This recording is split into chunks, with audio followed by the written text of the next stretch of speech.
I'm John Laesch with Northern Illinois Jobs of Justice. I don't do too much political work these days, but doing nothing is not an option. But I think everybody knows a little bit about austerity, but I've found that there's still some people who don't recognize the word and what it means. And to translate it for people, I often say, well, basically it's taking money out of your pocket and putting it into the pockets of some rich guy who wants to privatize social services, because I think that's what they really mean by deficit cutting. And, you know, there's some examples that I'll use later of how this has caused job losses in states like Wisconsin. Prosperity is a positive word, which means that we're all doing well, and, you know, that's, I think, what America is at its greatest, is when we all have an opportunity, we seize that opportunity, and there's room for upward mobility. So who's pushing austerity? We all know about Scott Walker, and shortly before the election in April 2012, Wisconsin was ranked 42nd by Bloomberg Economic Evaluation, which looked at things like taxes, employment.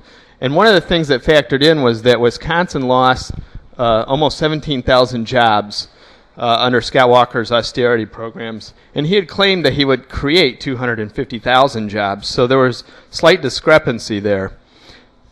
Slight. Anyway, the thing that you may not know is that Illinois is not a Republican state. We have almost, first of all, we have a Democratic governor, Pat Quinn. We have almost supermajorities in the Illinois House and the Senate of Democrats. And you would think that we would probably understand that what is happening in Wisconsin is not working, but that's not the case. These are some things that were pushed in the last Illinois General Assembly, the spring session that ended on May 31st. Number one, they cut Medicaid benefits, Senate Bill 2840, by $1.6 billion. They wanted to cut much more, but this was all they could successfully get. There's an ongoing threat to cut pension benefits for teachers and public employees, Senate Bill 1673. I was down in Springfield. A couple of us were down there, sitting through the committee hearing as this passed. And I assume that the Medicaid cuts, the other bills that I'm going to talk about, all passed in the same manner. It was a really eye-opening experience for me. But they went to committee. Now, the AFL-CIO, the AFSCME, the teachers' unions all heard about this legislation the night before they found out exactly what was in it at midnight. And they had to prepare their statements between midnight and 9 a.m. the next morning when they were to testify. There's about 2 hours of testimony, questions and answers. You see Madigan walking around. Eventually he cuts off discussion, says, well, it's time to take it to a vote. He takes it to the vote. The Republicans, 2 Republicans, made strong stands and even made progressive arguments against these bills. And there were several versions. And then literally afterwards, we went outside, held a rally. They all went in to vote on this bill. And it was called to the floor within an hour. And it was the Republicans that backed away from the bill and stopped it effectively. For a few short hours, they tried to bring it back. They didn't have the votes. Several things happened over the course of the next few days. Eventually, it died. It's not the first time. Senate Bill 512 in the fall, again, attempted to go after teachers' pensions. And they beat that fight back effectively. The teachers did through a lot of grassroots efforts. But it hasn't gone away. It's going to be back. The war on the middle class and public sector employees is far from over.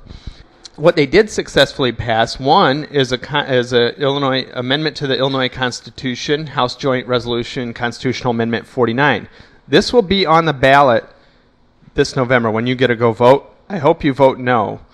In effect, what it says is that any collectively bargain agreement between a union and a municipality or teachers' school board has to have 3/5 approval by that board and 3/5 approval by the Illinois General Assembly. Now, I know, it's remarkable. War on collective bargaining passed unanimously in the House by Democrats and Republicans, 113-0. Now, I actually wrote, and we've connected with a lot of teachers working at the grassroots level to say, hey, there should be a campaign to vote no on this.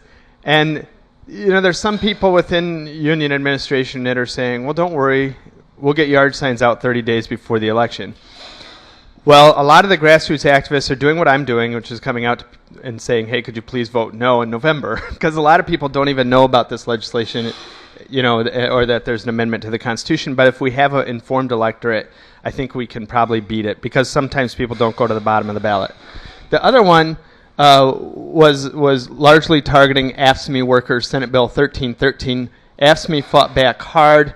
It basically allows CMS to set health care premiums, co-pays, deductibles, and negotiate those. So those are no longer part of the collective bargaining agreement. Now, all these things happen on Democratic watch, and you might be asking yourself, why is this happening in the great state of Illinois?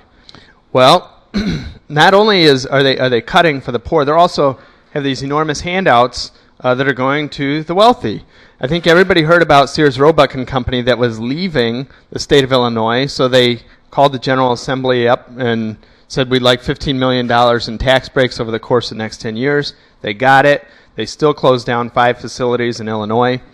The really obscene and offensive one was the Chicago Mercantile Exchange, Chicago Board Options Exchange, which successfully negotiated themselves $85 million per year over the course per year for 10 years that the Chicago Mercantile Exchange is going to get in tax breaks. And most people know that 2/3 of Illinois corporations pay no taxes. That's as of 2007. I wanted to talk a little bit about EDGE, because in 2007 was the last time that we had really good tax information on corporations. Since 2007, there have been a whole slew of new programs that businesses are eligible for, that they can apply for tax bailouts. That's my word, tax bailouts. And, this lays out the EDGE program in Illinois and who it's supposed to work for. Well, I actually went to, I FOIA'd my envelopes over there.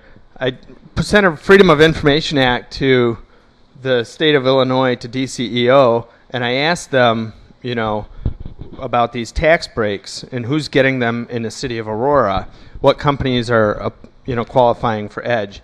And it's actually a long list. One of them, though, I didn't realize it, was the CME, which lost. They had a $74 million per year tax abatement that they lost in 2010, which explains why they came back in 2011 and asked for more money. And these are people that make $1 billion in 2010, $1 billion in profits, just under $1 billion. So they're making tons of money. They could easily afford to pay their taxes, unlike the rest of us who don't get these options. Anyway, and the companies are not companies that would be leaving the state of Illinois. And to say that CME would leave, well, they just invested billions of dollars in a data infrastructure piece in Aurora, which is why this came back to me. So their infrastructure is here, their customers are here, they're not leaving. There is no threat. They didn't need to get the bailout. So why do they keep getting bailed out? Well, the answer is pretty simple. They pay for it. I carry my little check around. This is a check from the Illinois taxpayers to the Chicago Mercantile Exchange in the amount of $85 million per year. And then on the back side, you can see the pay-to-play come out. They wrote Mike Madigan a $150,000 check. They also support his candidates. When it comes to election time, they gave Pat Quinn, $90,000. And it's pretty standard business practice in Springfield. I don't even think you can call it politics. I think it's just business as usual. We also, why the war on teachers? There's 2 other organizations that are out there. One of those is Stand for Children. They are a hedge fund front group. They spent over $1 million in elections. They won 14 of their elections, beating out union candidates. And so the money didn't just go to Mike Madigan and Tom Cross. The money went to all the candidates that the Republicans and Democrats picked. So there were $50,000 checks. And then if you look at who's funding Stand on Children, it's Madigan Dearborn Partners, $500,000. The Henry Crown Company, $580,000. The Citadel Group, $500,000. So these are hedge fund managers in the city of Chicago, all people that trade on the CME and CBOE, and they are the ones that are pushing a lot of these reforms to kill the union. And they were the same people that were behind Senate Bill 7 that made it harder to collectively bargain for teachers. The other organization is one that is almost strictly Republican, except they gave Elaine Neckritz $25,000. It's called We Mean Business. It's Ty Fainer's group. They're following the Stand on Children model, which is to buy off all Republicans with the exception of Neckritz, and play a bigger role in their primary battles. And they were pretty successful this last cycle as well, although not as much money flowing through them. I also want to raise this point that it's not just austerity that they're after to cut services and cut taxes. They really just want to privatize all this stuff. I mean, it's here in Chicago, the private parking meters, the private energy grid, the private healthcare sector, privatizing roadways, waterways, private armies, security forces, privatizing our schools through No Child Left Behind, Senate Bill 7, and the war on teachers' pensions. Anyway, so it continues, and really what they want is they want Ohio. They don't want elected officials running our government. They want businesses, for-profit businesses running our government and taking taxpayer money. It's a guaranteed thing. It's a guaranteed set of customers. So what do we do about it? I mean, the easy thing to do is we'll just all pack up and leave and do nothing, and it'll be great, and we hope that somebody else solves it. But I don't think that's going to work. So what I think we need to do is push for and start working together and fighting for a prosperity agenda. And I'm going to talk a little bit about what that is. And a lot of it depends on, are you a pragmatist or an optimist? Because I think the pragmatists sort of say, well, this is how the world works, and we need lots of money to win elections and so forth. But the optimists say, well, we can have a better world, we should fight for a better world, and we can get that if we just keep pushing for what's good and what's right. You can hit the next. And there's a lot of things, that a lot of bad news out there. As I was thinking, what do I have to say that's positive? There really isn't much going on that's positive these days. It's all very negative. I read this piece about more home foreclosures going up because the settlement deal. A lot of the banks were not foreclosing because there was this thought that they might go to jail. Now that they've got their get out of jail free card, property values are expected to lose more money, more foreclosures, so we can expect to see that. The unemployment number seems to be hanging around 8.2, but Jobs with Justice holds their monthly rallies, and we always say that the number is probably closer to 20% because when people run out of unemployment, they quit reporting it and they quit recording the statistic, and it may be a spouse at home, and then there's underemployment, and that's a whole other issue. Next. And then if you look at the bigger picture, I mean, the Occupy movement brought forward two powerful statistics. One is that the top 1% control 40% of the wealth. The other statistic is that I think it's 10%, the top 10% control 90% of the wealth.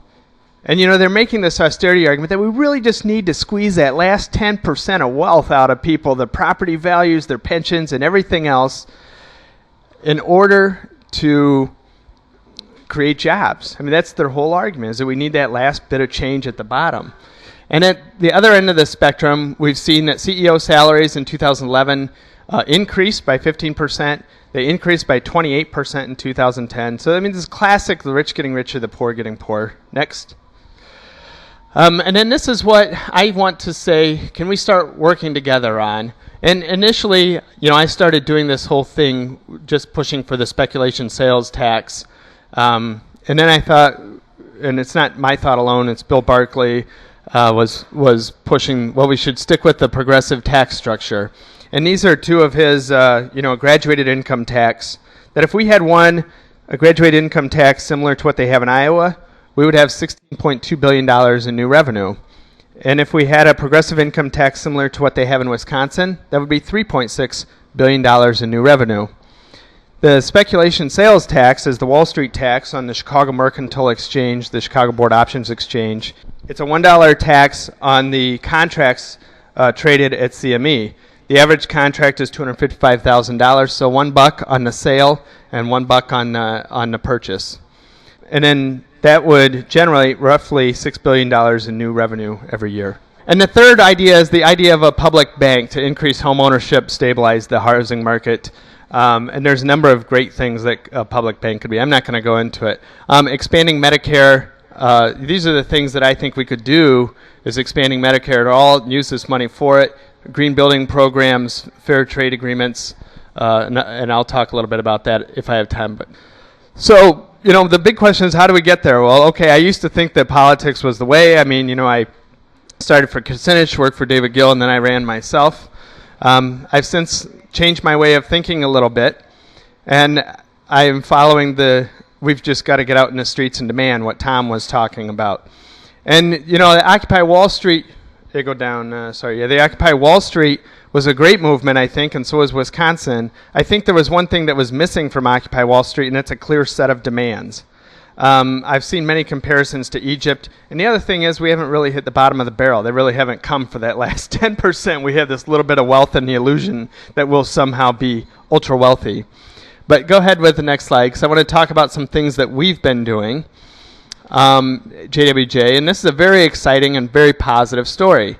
There are about 100 workers that work at ATMI Precast Concrete who voted to form a union. They did so successfully, and in retaliation, they locked out the workers. The company locked out the workers. JWJ marched with Chicago Workers Collaborative to the plant gates, held a rally. The workers who spoke at that rally were fired, and then the Teamsters Union walked away from them. Well, you would think that it would be hard to organize those union members once again. Well, the laborers went back in with an organizing drive, organized the workers. This time, we marched to the owner's house. And when the rally lasted for about an hour, the rally caused a huge stir in the city of Aurora. And I think when those workers saw this huge mansion, the wealth discrepancy was clear, and they voted the next day, I want to say 97-8 or 93-8 to have a union. They just successfully negotiated, and a contract was announced today in a press release.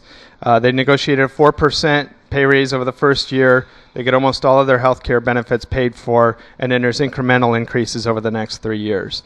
So it's a small step in, but these are people that had no rights. We're getting paid $9.50 an hour to work with dangerous concrete, inhaling concrete dust, and now they have a union contract, and it's really an exciting story. But it's a strategy to march their house. I know that they've marched to Rahm Emanuel's house. I think we ought to do more of it. In the teachers' fight, there were teachers who were feeling relatively powerless. Their union was negotiating behind closed doors. They didn't know what they were getting, and they were feeling really left out in the cold and open.